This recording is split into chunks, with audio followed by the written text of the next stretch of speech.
Welcome again to the Human Services Council. HSC is the way that nonprofit human service providers can work together to advocate for the sector and for the clients they serve. This webinar is a project of HSC's Disaster Readiness and Resiliency Initiative, funded in part by the New York City Department of Health and Mental Hygiene, to ensure both that organizations can help those who need them after disaster, and so that they can continue to fulfill their normal functions. HSC helps organizations prepare for emergencies. This webinar continues a multi-part training. First, there was a self-study webinar, which provided an introduction to the group webinar held on April 7th. The second self-study webinar focused on two topics: a general introduction to the role of human services organizations in disaster, and the emergency action plan as a part of your overall emergency plan. If you did not watch the self-study webinars and the group webinar, you should go to these URLs where you can view them before viewing this one. This is the third self-study webinar. One thing I'd like to mention now is that if there are other people in your organization participating in the training, we highly recommend that you plan to meet remotely with each other to talk about what you're learning from each session and how it applies to your own organization. Our next group webinar will be held on May 4th, beginning at 9 a.m. After that, a final self-study webinar will close out the training. I want to emphasize that the self-study webinars are an important and necessary part of this training. They're not just supplemental, but rather they provide information that you must have in order to get results. I'm Haim Obadia, and I am the presenter for this webinar. Jason Wu and Jennifer Diamond are managing the technology and logistics. Before we start, you'll want to have two worksheets that you received links to, Worksheet E and Worksheet F. This is what the first page of Worksheet E looks like. And this is the first page of Worksheet F. If you don't have it in front of you, you can pause the video now and get them either on screen or printed out. It's okay, I'll wait. So let's get started. We have two topics in this session: incident leadership and mission essential functions. We'll start with incident leadership.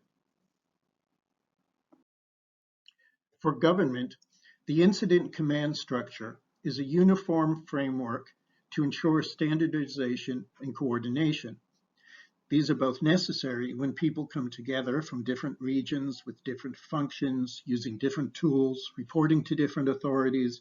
They can only operate effectively if everyone agrees to use the same policies, procedures, processes, and goals.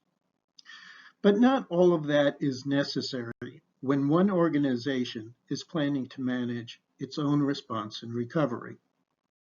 So the material we're giving today is based on standard emergency management practice and the incident command structure, but we've reconceived it for a better fit with the human services sector. Two things in the ICS that we're incorporating are ensuring a clear line of authority and setting clear goals. By clear and specific line of authority, we mean that everyone has one and only one work supervisor. Everyone has a specific job. Everyone knows who reports to whom. Second, it is clear who has the authority to make which decisions. Setting goals means having a plan. However the emergency or disaster has affected you, you need to know what you're going to do about it, and everyone involved needs to know what that is. Everyone involved should be clear on their role in achieving the goals and objectives. This also means that someone is assessing whether goals and objectives are being met, and changes are made to the plan if appropriate. Everyone's role must be clear. There should be one person who is in charge and oversees two kinds of roles.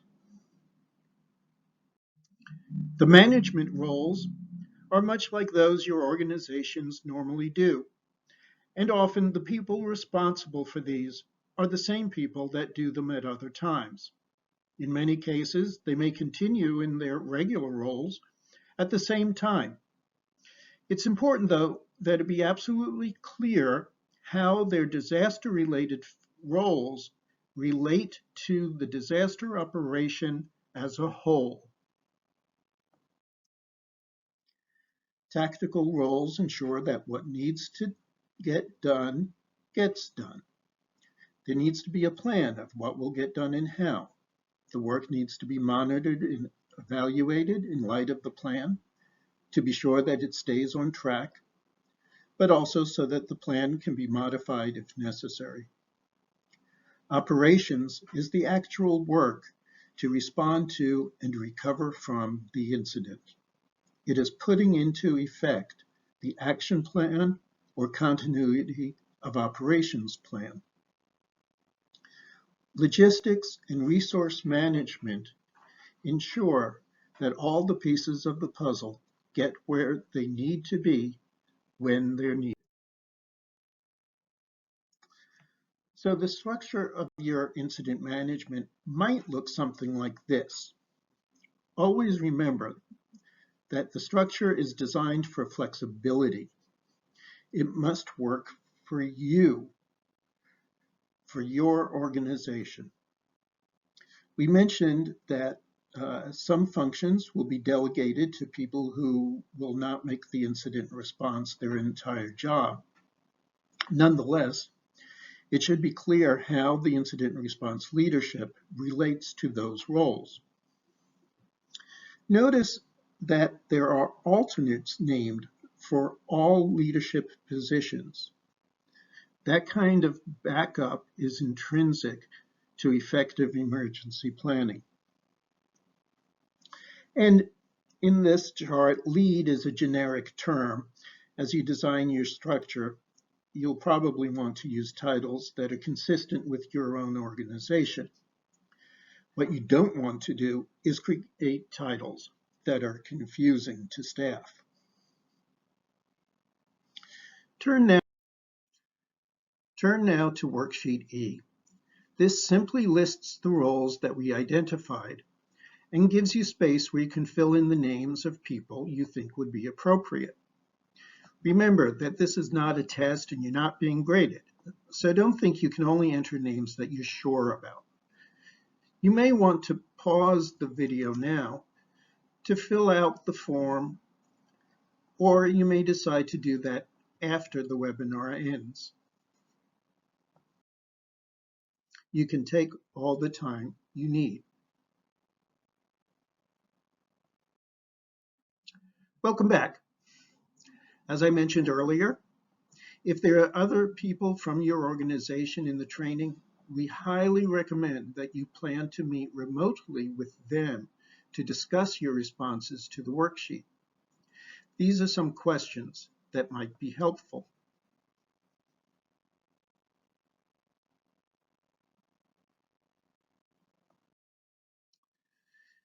Let's go on now to our next topic. We were introduced to mission essential functions in our group webinar on April 7th. We talked about mission essential functions to understand what exactly our emergency plan applies to. And so we'll go into this concept in more depth. You remember we defined mission essential functions as what you must do to meet your mission. And primary business functions are the other things you must do, not for your mission, but for your organization to operate. These are important, but for now we're going to focus just on the mission essential functions. Let's take an example. Here you see Acme Social Services. Acme has 3 distinct programs, each with a particular clientele.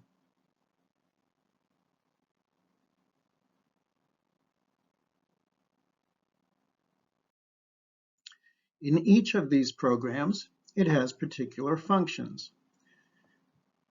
Now we can summarize in a chart the clientele each program has and the functions it needs to conduct.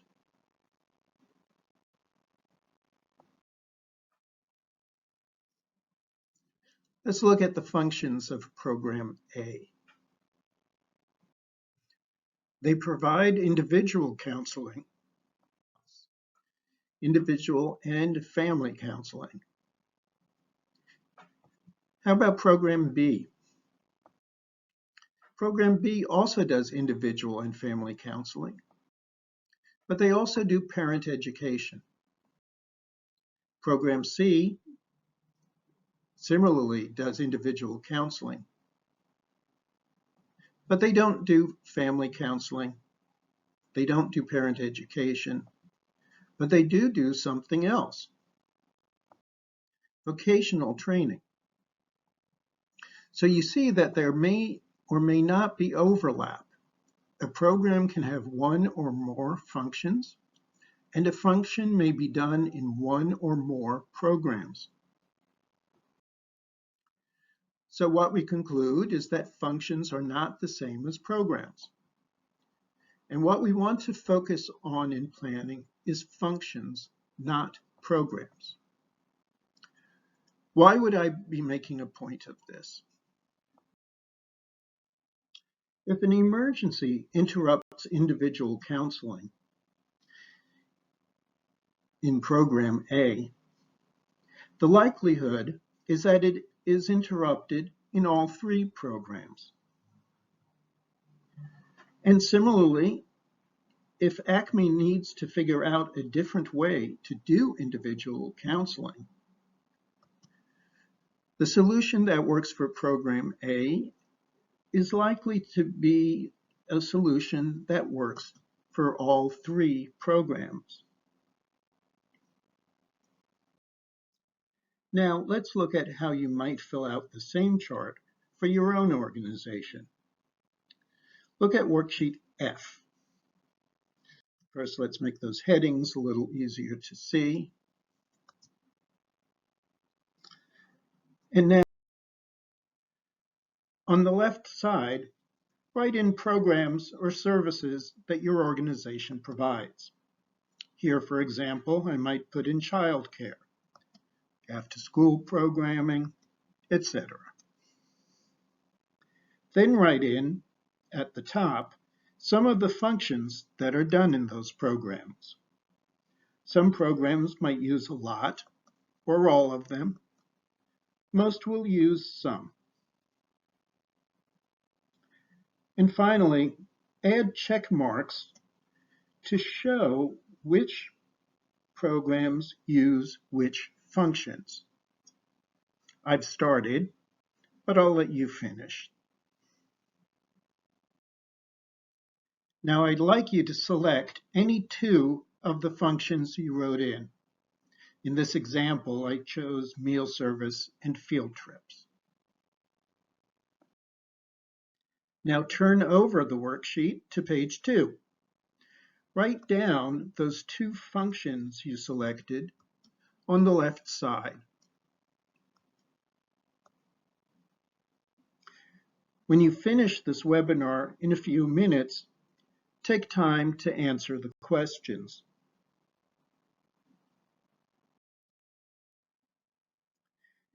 If there are other people in your organization doing this training, meet with them remotely to compare your worksheets and discuss. These are some questions that might get you started.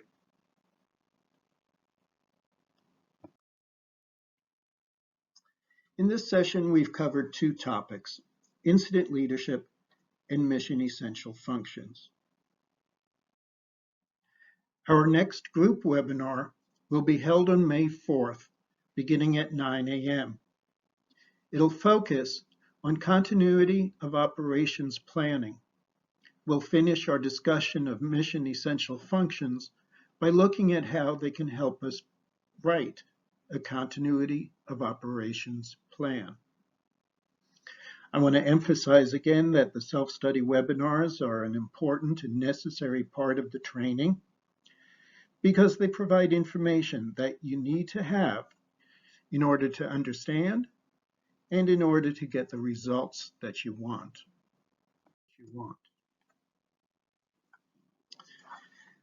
Thank you again for joining Human Services Council's training, Emergency Planning for Human Services Providers. This training has been made available to all human services organizations, but HSC provides other services for its members. To learn more, go to the website or email info@humanservicescouncil.org. Thank you, and I look forward to our next session.